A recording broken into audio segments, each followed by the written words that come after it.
അടുത്ത നമ്മൾ 13ാമത്തെ ചോദ്യത്തിലേക്കാണ് പോകുന്നത്. സോ നമ്മുടെ 13ാമത്തെ ചോദ്യം എന്ന് പറയുന്നത് ആപ്ലിക്കേഷൻ ഓഫ് ഇന്റഗ്രൽസ് എന്ന് വന്നിരിക്കുന്ന ചോദ്യമാണ് കേട്ടോ.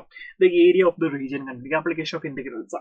സോ അപ്പൊ നമുക്കറിയാം the area of the region x square plus 4x plus 2 less than or equal to y less than or equal to എന്താണ് മോഡുലസ് ഓഫ് എക്സ് പ്ലസ് 2 എന്നാണ് വന്നിരിക്കുന്നത്. സോ ഇപ്പൊ വൈന്റെ വാല്യൂ ഇതിന് രണ്ടിനെയും ബിറ്റ്വീൻ ആയിട്ടായിരിക്കും നിൽക്കുന്നത്. രണ്ട് കർവ്സ് ആയിരിക്കും നമുക്ക് കിട്ടുന്നത്. സോ നമുക്ക് എന്ത് ചെയ്യാം, രണ്ട് കർവ്സ് ആദ്യം നമുക്ക് ഗ്രാഫ് ഒന്ന് വരച്ച് നോക്കണം. അപ്പൊ ആദ്യം നമുക്ക് ഇത് എടുക്കാം അല്ലെ. So y equal to mod x plus 2 എന്ന് പറഞ്ഞ ഗ്രാഫാണ് ആദ്യം ഉള്ളത്. ഓക്കെ, അപ്പൊ y equal to mod x plus 2 എങ്ങനെ വരയ്ക്കടാ നമുക്കറിയാം അല്ലെ. സോ -2 2ലേക്ക് ഷിഫ്റ്റ് ചെയ്ത ഗ്രാഫ് ആയിരിക്കും നമുക്ക് കിട്ടുന്നത് അല്ലെ. ഇതൊക്കെ നമുക്ക് അറിയാവുന്ന കാര്യമാണ്. സോ ഇവിടെ -2 0 എന്ന് പറഞ്ഞ പോയിന്റ് ആയിരിക്കും നമുക്ക് കിട്ടുന്നത്.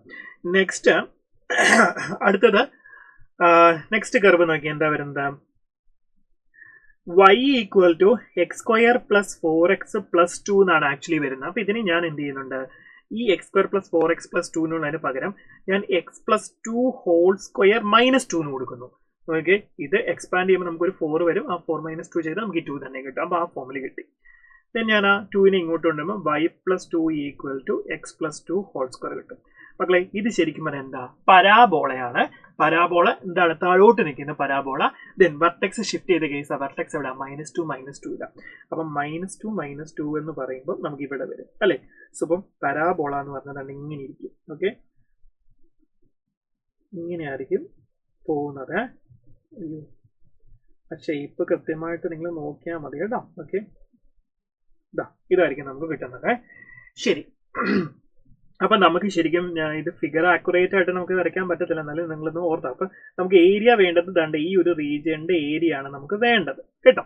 റെഡി. അപ്പൊ നമുക്കറിയാം ഇതിനെ ഹാഫ് ആക്കി കഴിഞ്ഞാൽ ഇതും ഈക്വൽ പീസസ് അല്ലെ. അപ്പൊ ഞാൻ എന്ത് ചെയ്യുന്നുണ്ട്, ഇതിനെ നേരെ ഹാഫ് ആക്കുന്നു. അപ്പൊ ഒരെണ്ണത്തിന്റെ ഏരിയ കണ്ടുപിടിച്ചിട്ട് നമ്മൾ എന്ത് ചെയ്താൽ മതി, അടുത്തതിന്റെ 2 കൊണ്ട് മൾട്ടിപ്ലൈ ചെയ്താൽ മതി അല്ലെ. സോ അപ്പൊ നമുക്ക് ഇവിടെ -2 ആണെന്നറിയാം. -2 മുതൽ ദെൻ അടുത്തത് ഇത് ഇവിടെയാണ് ടച്ച് ചെയ്യുന്നത്. സോ അത് ഇന്റർസെക്ഷൻ പോയിന്റ് നിങ്ങൾ കണ്ടുപിടിക്കണം. സോ അത് രണ്ടും കൂടി ഇന്റർസെക്ഷൻ പോയിന്റ് നിങ്ങൾ കണ്ടുപിടിച്ച് അപ്പൊ നമുക്ക് എന്ത് കിട്ടും. സോ നമുക്കറിയാം y equal to x plus 2 എന്ന് വരും. സോ y എന്ന് പറഞ്ഞാൽ X square plus 4x plus 2 വരും. This equal to x plus 2 2 കട്ടായി പോയി. നമുക്കിവിടെ x square plus 3x equal to 0 വരും. So x then x plus 3 equal to 0. So ഇവിടെ എക്സ് ഈക്വൽ ടു 0 എന്നും എക്സ് ഈക്വൽ ടു -3 എന്നും കിട്ടും. സോ എന്തായാലും -3 അല്ലാന്ന് മനസ്സിലായി. സോ എക്സ് ഈക്വൽ ടു 0 ആണ് നമുക്ക് വരുന്നത് കേട്ടോ. സോ അപ്പം ഇവിടെ 0 എന്നൊരു പോയിന്റ് ആണ് നമുക്ക് പിന്നെ നോക്കണ്ട. 0 എന്ന് പറഞ്ഞ പോയിന്റ് എക്സിൽ കിട്ടി. സോ -2 മുതൽ 0 വരെയാണ് വേരി ചെയ്യുന്നത് ഫസ്റ്റ് കർവ്. ദെൻ താഴത്തെ curve f of x minus g of x എന്നല്ലേ. സോ അതൊക്കെ നിങ്ങൾക്ക് അറിയാവുന്ന കാര്യം ഏരിയ കണ്ടുപിടിക്കാൻ. So area equal to 2 into -2 to 0. എന്തുകൊണ്ട് 2 ഇൻറ്റു കൊടുത്തേ, അപ്പുറത്തെ സെക്ഷനും കൂടി ഉണ്ട് അല്ലേ.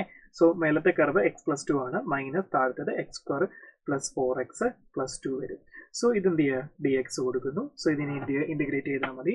സോ ഓപ്പൺ ചെയ്ത് കഴിഞ്ഞാൽ നമുക്ക് 2 into -2 to 0 -3x minus x square എന്ന് വരും. സോ ഇത് മൈനസ് നമ്മൾ പുറത്തെടുത്തു. -2 to 0 ഇത് 3x പ്ലസ് എക്സ് സ്ക്വയർ എന്ന് വന്നു. വളരെ സിമ്പിൾ ആയിട്ടുള്ള ഇന്റഗ്രേഷൻ അല്ലെ. സോ -2 വരും, 3x സ്ക്വയർ ബൈ 2 വരും.